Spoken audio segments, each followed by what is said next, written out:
হামাসের প্রসঙ্গে আপনি যেটা বললেন যে হামাস আসলে এই বিরোধটা করে না। এখন আমার এই জায়গায় প্রশ্ন এটা যে হামাস তো অতীতেও এমন অনেককে ট্রাস্ট করছে, যারা পরবর্তীতে হামাসের বিরোধিতা করছে। বা হইতে পারে। আমরা বলতে পারি যে হামাস রাজনৈতিকভাবে কিছু ভুল করছে। তাহলে আমরা এখন হামাস যে এই সাপোর্টটা ইরানকে কিংবা লেবাননকে বা হিজবুল্লাহকে বা কোনো শিয়াপন্থী কোনো দলকে হুম। বা কোনো দেশকে দিচ্ছে, পরে গেছি শিয়ারা বিট্রে করে। এই জিনিসটাকে আমরা রাজনৈতিক ভুল হিসেবে কেন রিড করতেছি না? বা আপনারা কেন করছেন না? আমি কেন করছি না? আ রাজনৈতিক ভুল আর মোরাল ভুল দুটো আলাদা। নৈতিক ভুল আর রাজনৈতিক ভুল দুটো কিন্তু আলাদা। তো নৈতিক জায়গা থেকে আপনি যদি চিন্তা করেন, জুলাই বিপ্লবের কথা ধরেন। জুলাই বিপ্লবে বিএনপি, জামাত, সাধারণ মানুষ সবাই পার্টিসিপেট করছে। আজকে আমরা ক্লিয়ারলি দেখতেছি বিএনপি ক্ষমতায় যাওয়ার আগেই ২০০+ মার্ডার করে ফেলছে। বিএনপির আওয়ামী লীগকে আশ্রয় দিতেছে। এগুলো ক্লিয়ার।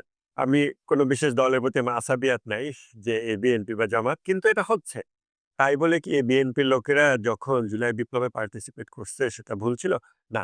অথবা যখন তারা জুলাই বিপ্লবে সাধারণ জনতার কাতারে ছিল, আমরা কি বলব না তোমরা বিএনপি তোমরা যেহেতু অতীতেও ক্ষমতায় থেকে অনেক কিছু করছো তোমাদের সাথে আমরা থাকবো না। আমরা একটা বিশুদ্ধ এরকম করব? না। কারণ নৈতিক দায়িত্ব পালন হলো জালিমের বিরুদ্ধে প্রতিরোধ। যখন জালিম শেখ হাসিনার বিরুদ্ধে প্রতিরোধ হচ্ছিল, তখন সেই নৈতিক দায়িত্ব পালনে যদি ইবলিশও আসে, ইবলিশও যদি নামাজ পড়তে আসে, আমি ওকে বাধা দিতে পারি না। কারণ তুমি নামাজ পড়তেছো। তো বাধা দেওয়া যাবে না। হ্যাঁ, আমরা সন্দেহ করব যে, ও ইবলিশ নামাজ পড়তেছে, ও মেবি নামাজের শেষে আবার কিছু করবে। এটা পসিবল। এবং ওই সন্দেহ এটা অমূলক না। হুম, হুম। এরকম কসাস থাকা ভালো। যাদের দীর্ঘদিনের খারাপ ইতিহাস আছে, জুলাই বিপ্লব চলাকালীন আপনি আমি তো জানতাম না যে CIA was deeply involved. That's a এটা খুব একটা কঠিন একটা ক্লেইম এখন এখানে করা। But America was involved. এখন আমেরিকা ইনভলভড আমরা জানতাম না। জি। এখন জানার পরে কি আমরা বলবো যে আমাদের একটু ভুল ছিল? আমাদের নৈতিক দায়িত্ব ছিল জালিমের বিরুদ্ধে প্রতিরোধ। এখন আমেরিকা বিভিন্ন জনের মধ্য দিয়ে ঢুকে যদি সেখান থেকে তার ফায়দা উঠানোর চেষ্টা করে, সেটা আমেরিকার অন্যায় এবং আমাদের বোকামি হতে পারে, আমাদের অযোগ্যতা হতে পারে। কিন্তু নৈতিকভাবে এটা আমাদের জন্য ভুল না। ইরান, হিজবুল্লাহ, ইয়েমেনে হচ্ছে আনসারুল্লাহ হুথি, এরা যখন ফিলিস্তিনকে সাপোর্ট দিতেছে, তারা কোরআনিক দায়িত্ব পালন করতেছে, ইসলামিক দায়িত্ব পালন করতেছে, জালিমের বিরুদ্ধে সংগ্রাম করতেছে। ফিলিস্তিন সেটাকে ওয়েলকাম করতেছে। ফিলিস্তিনিরা যদি মনে করে যে ওকে এরা শিয়া, এরা এখন সাপোর্ট দিতেছে, পরে এরা কোনো ফায়দা উঠাইতে পারে। তাদের সে ব্যাপারে সতর্ক থাকা উচিত। কিন্তু এর মানে এই না যে আমাকে একজন সে একটা হেল্প করতেছে আমি সেটা নিব না। আর যে হেল্প করতেছে তার অন্তর্যামী তার আমি না। আমি বলতে পারি না যে ও ইরান করতেছে বাট ওর অন্তরে মন্দ নিয়ত আছে। এটা আমি বলতে পারি না। এট লিস্ট ফিলিস্তিন এবং ইরানের যে সম্পর্ক, এটা তো অনেক বছরের। এটা ২ দিন না। এখন বাংলাদেশিরা হয়তো ২ দিন নেটে জানতে পারছে। হয়তো তাদের মাইন্ডের মধ্যে তারা জানেও না ম্যাপের মধ্যে ফিলিস্তিন কোথায় আর ইরান কোথায়। কিন্তু কিছু হলে ইরান কি করছে? আরে এই ইরান সবকিছু করে কি তোমার কাছে রিপোর্ট দেবে? বা না করে রিপোর্ট দেবে। তুমি তুমি তুমি this is called like argument from ignorance যুক্তিবিদ্যায় বলে। এটা একটা ফ্যালাসি। তবে একটা জিনিস জানি না, আমি তার থেকে একটা আর্গুমেন্ট করতেছি। আমি জানি এটা আমার সীমাবদ্ধতা। আমি যদি জানতাম ইয়াহিয়া সিনওয়ার ওপেনলি কাসেম সোলেমানির কথা বলছে। তিনি বলছেন, "কাসেম সোলেমানি আমাকে অফার দিছে, তোমার যা সাপোর্ট লাগে আমি দেব।" এর বিনিময়ে কাসেম সোলেমানি কিচ্ছু চায় নাই। সাধারণত মানুষ সাপোর্ট অফার করে বলে, এর বিপরীতে তুমি এটা দিবা, সেটা দিবা। কিন্তু সে এর বিপরীতে কিছুই চায় না। ইরান ছাড়া কোন রাষ্ট্র আমাদেরকে হেল্প করতেছে না। স্পষ্টভাবে ইয়াহিয়া সিনওয়ার বলছে। এগুলো আছে। এখন এই ভিডিও যে দেখে নাই, সে বলবে ইরান কি করছে? আচ্ছা, এই জায়গায় একটা আমার প্রশ্ন আছে। সেটা হচ্ছে ইয়াহিয়া সিনওয়ার প্রতিরোধকের একজন শহীদ, একজন যোদ্ধা। আমাদের তার প্রতি সম্মান আছে অবশ্যই। তবে এই জায়গায় আমার একটা প্রশ্ন জাগে যে তুরস্ককে আমরা অনেকে দেখি যে তুরস্ক তার জায়গা থেকে ফিলিস্তিনে এইড পাঠায়, ফিলিস্তিনে অস্ত্র পাঠায় বলেও জানা যায় বিভিন্ন সূত্রে। তো আমরা কেন ঠিক শিয়াদেরকেই এখানে হাইলাইট করছি কেন? কেন মানে কোনো সুন্নি রাষ্ট্রকে আমরা কেন এখানে হাইলাইট করতে পারছি না বা করছি না? বা আমি কেন করি না? সরাসরি বলতে পারেন। কারণ আমার অনলাইনে লেখালেখিতে আমি আ I don't praise Erdogan's Turkey. I mean আমার জনগণের সাথে সমস্যা নেই। বাট আমি এরদোয়ানের খুবই কঠিন সমালোচক অনেক আগে থেকেই। আচ্ছা, আ একটু ইন্টারাপ্ট করি। তাহলে ব্যাপারটা কি অনেকটা এরকম যে আমাদের সাথে ভারতীয় ব্যক্তিদের কোনো সমস্যা নাই। কিন্তু ভারতীয় রাষ্ট্রের সাথে বাংলাদেশের সমস্যা আছে। হ্যাঁ, হ্যাঁ, আমি বেশিরভাগ আ উম সরকারের সাথে মানুষের সমস্যা থাকে এক্সেপ্ট ইসরায়েল। ইসরায়েল হলে ব্যাপারটা টোটালি আলাদা। সেখানে মনে করেন জনগণও যা, সরকারও সত্য। কিন্তু পৃথিবীর অন্যান্য সব দেশ সেখানে জনগণ হ্যাঁ, কম বেশি ভালো-মন্দ থাকে। কিন্তু বেশিরভাগ জালেম হলো সরকার।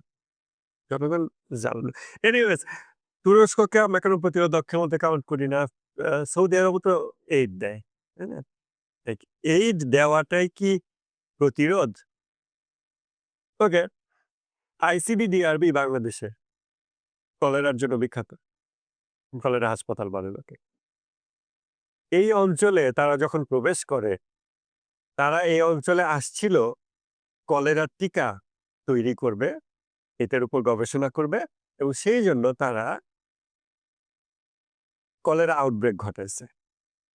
এই অঞ্চলের মানুষের মধ্যে তারা কলেরা আউটব্রেক ঘটায়, এই অঞ্চলের মানুষকে গিনি পিগ বানায়, তারপর দেখছে মানুষ মরতেছে, কয়দিনে মরে, কেমনে মরে, তারপর তারা এটা ট্রিটমেন্টের দিকে গেছে। এখন আমরা বলি, "ওহ! দে আর দ্য সেভিয়ার।" তারা এখানে আইসিডি-ডিআরবি এস্টাবলিশ করছে এরকম। তাই না? সো এইড দিলেই যে সে সেভিয়ার, সে হেল্প করতেছে তা না। যেমন টার্কি হেল্প করতেছে, ওকে। বাট টার্কি তো আরো অনেক কিছু করতেছে। যেমন এই যে ২০২৩ এর ৭ অক্টোবর থেকে যেই জুলুম শুরু হইছে ফিলিস্তিনিদের উপরে, অনেকে অবশ্য বলতে পারে। আমি জানি না আমাদের অডিয়েন্স সেকুলার আছে কিনা। তারা বলবে ৭ অক্টোবরে তো ফিলিস্তিন হামলা করছে দিয়ে। তো তার উপর জুলুম কেমনে হলো? ১ম জুলুম তো না, না, না। আমরা ফিলিস্তিনিরা যেকোনো হামলা যখনই করে এটা জাস্টিফাইড। কি জন্য জাস্টিফাইড হবে? কেন জাস্টিফাইড হবে না? কারণ আমার ঘরে ভাই আপনি ঢুকছেন। আপনি ঘরে এসে ২০ বছর ধরে আছেন। তার মানে কি আমি ২০ বছর পরে আপনাকে মার দিতে পারব না? কোথায় কোরআনে লেখা আছে বা জাতিসংঘে লেখা আছে যে কোনো আ অকুপায়ার সে অকুপাই করার পর যদি ২ টো জেনারেশন পার হয়ে যায় সে আর অকুপায়ার থাকে না, সে ন্যাচারালাইজড হয়ে যায়। এটা কোনো যুক্তিসঙ্গত হিউম্যান মাইন্ড এটাকে অ্যাকসেপ্ট করে না। যে অকুপায়ার সে অকুপায়ার এবং আমি তাকে যেকোনো সময় মার দিতে পারি। কারণ সে আমার ঘরে জবরদখল করে আছে। এবং জবরদখল করে আমার ঘরে ঢুকে বাচ্চা পয়দা করে দিয়ে বলবে যে, "এই বাচ্চার তো কোনো দোষ নাই। তোমার বাচ্চা সহ তুমি চলে যাও।" তাই না? এখন এই যে ৭ অক্টোবরের হামলা, তারপর থেকে যেই জুলুম শুরু হয়েছে ফিলিস্তিনিদের উপরে, এই জুলুম যতদিন চলছে এবং এখনো কম বেশি চলতেছে, ততদিন তুরস্ক ইসরায়েলে তেল সাপ্লাই দিছে। যেই তেলগুলো রিফাইন্ড হয়ে জেট ফিউল হয়। যেই jet fuel America supplied fighter জেটে প্রবেশ করে এবং তারপর বম্বিং করে। তো টার্কি তখন if somebody is Turkey apologetic সে বলবে, "ভাই এটা তো ওদের চুক্তি। তুরস্কের বন্দরে তেল দেয় কে? তেল দেয় হলো আজারবাইজান। শিয়া মেজরিটি রাষ্ট্র। তারা তেল দেয় ইসরায়েলকে। ওই তেল আজারবাইজান থেকে ১ম এ যায় তুরস্কের বন্দরে। তুরস্কের বন্দর থেকে ওটা টার্কিশ জাহাজে লোড হয়। টার্কিশ জাহাজ ওইটা ইসরায়েলে নিয়ে আসে।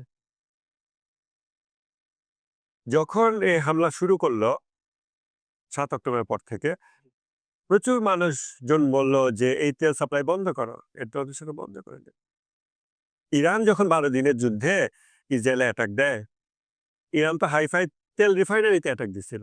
জি, তাই না? জি। কারণ আপনি যুদ্ধ করবেন আপনি তো ভাইটাল জায়গায় অ্যাটাক দেবেন। তেল তেল রিফাইনারিতেই তো দেবেন, তাই না? কিন্তু সে জায়গায় তেল সাপ্লাই দিতেছিল কে? শিয়া আজারবাইজান ভিয়া সুন্নি টার্কি। লাইক দালাল এবং দাসের কোনো শিয়া সুন্নি হয় না। আর মুমিন প্রতিরোধকারী তারও শিয়া সুন্নি হয়। ঠিক আছে? সো যখন কেউ টার্কি ভার্সাস ইরান এই ফলস ডিলেমা বা আ মানে false choice between 2 bad options হিসেবে দেখায়, এগুলো আমরা গ্রহণ করি না। আমরা দেখছি ইরান যতদিন হকের উপর আছে হকের উপর। না থাকলে নাই।